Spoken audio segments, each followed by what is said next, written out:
Shah Faisal town chairman बुखलाहट का शिकार हुए खातून शुमाइला तनवीर ने अपने ऊपर लगे इल्ज़ामात को मुस्तरद करते हुए अपना वीडियो बयान जारी कर दिया। वो 6 हथकंडे इस्तेमाल करने लगे।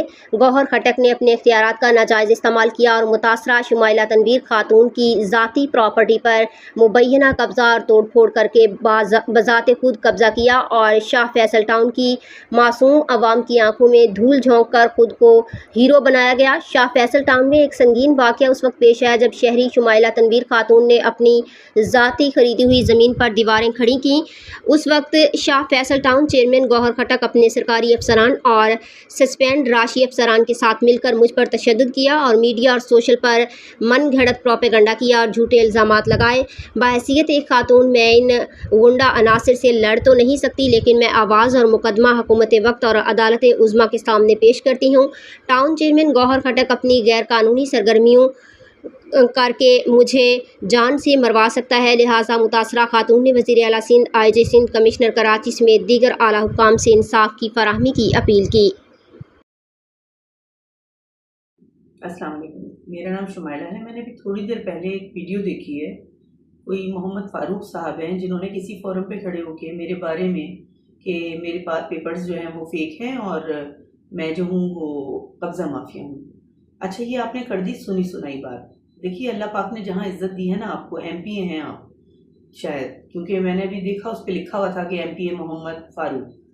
तो आपको अल्लाह पाक ने जब इज़्ज़त दी है तो आपको चाहिए था कि आप अपना ओहदा देखते हुए वेरीफाई करवाते, ना कि अपने आसपास के लोगों से सुनी सुनाई बात कर देते आके इतने जज्बाती होके।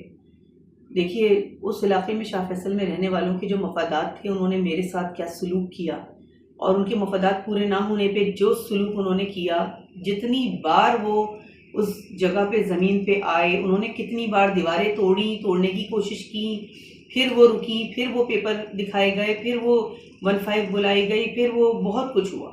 ठीक है, अब ये बताइए, मेरे पास तमाम वीडियोस, रिकॉर्ड, कागजात भी मेरे वेरीफाई हो चुके हुए, तो आप किस किस यानी किस इन लोगों के कहने पे सुन के, यानी मेरे लिए तो नाम बदनाम होता चला जा रहा है ना मेरा, तो मुझे तो डैमेज किया जा रहा है, इस तरह मेरा नाम बदनाम किया जा रहा है ये। तो मेरे साथ जो इन लोगों ने सलूक किया, उस सलूक के बाद आपको लगता है कि इनकी FIR नहीं कटनी चाहिए थी? मैंने अदालत में, मुझे अदालत से इंसाफ मिला है, मैंने अदालत में हर तरह के सबूत पेश किए हैं। 7 और 8 अप्रैल का वाक़या है और आज कल 21 तारीख को जाके FIR कटी है। अब आप मुझे ये बताइए, इतने दिन किस लिए लगते हैं? इतने दिन किस लिए लगते हैं? पहले चीज़ें वेरीफाई होती हैं। मैंने 22 से की एप्लीकेशन लगाई, उसके बाद जाके ये ऑर्डर हुआ इतने दिन लगा के, तो अदालत से मुझे इंसाफ मिला, तो इनकी FIR कटी हैं। सारे प्रूफ हैं मेरे पास।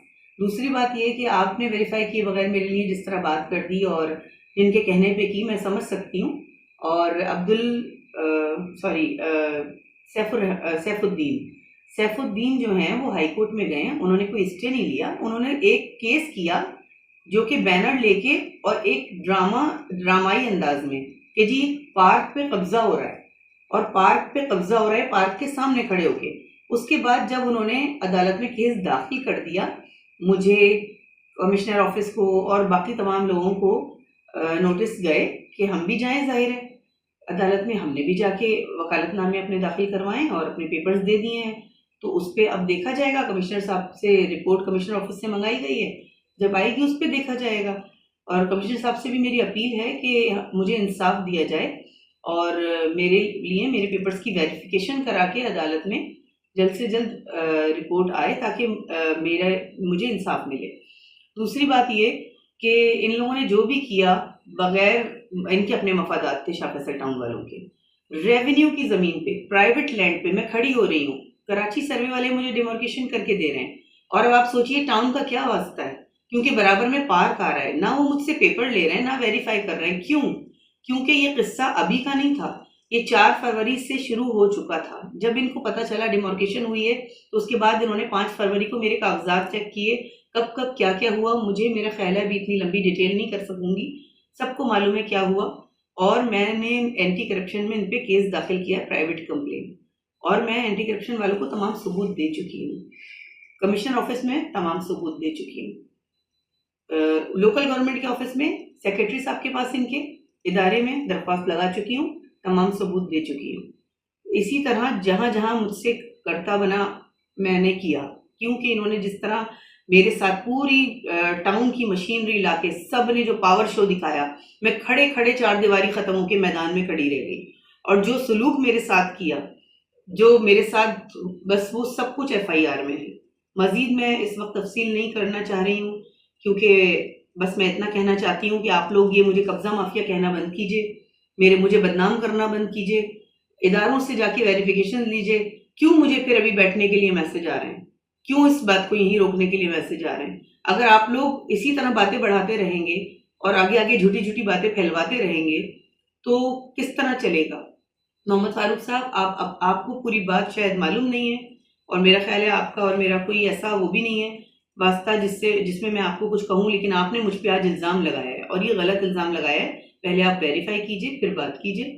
और इन लोगों ने मेरे साथ अच्छा नहीं किया, उसके लिए मैं कानूनी सहारा ले रही हूँ और कानूनी तरीक़ेकार से ही चलूँगी।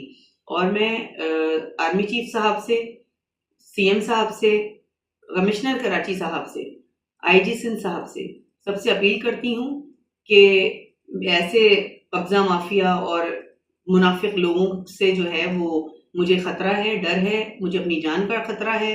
मुझे ऐसा लगता है कि शायद मैं कहीं रोड पे निकलूंगी तो मुझे चोरी डकैती छो करके भी मरवाया जा सकता है, क्योंकि इन सब का बैकग्राउंड ऐसा ही है, इनकी मुतअद्दिद FIR हैं। लिहाजा मुझे प्रोटेक्शन दी जाए और मुझे इंसाफ दिया जाए।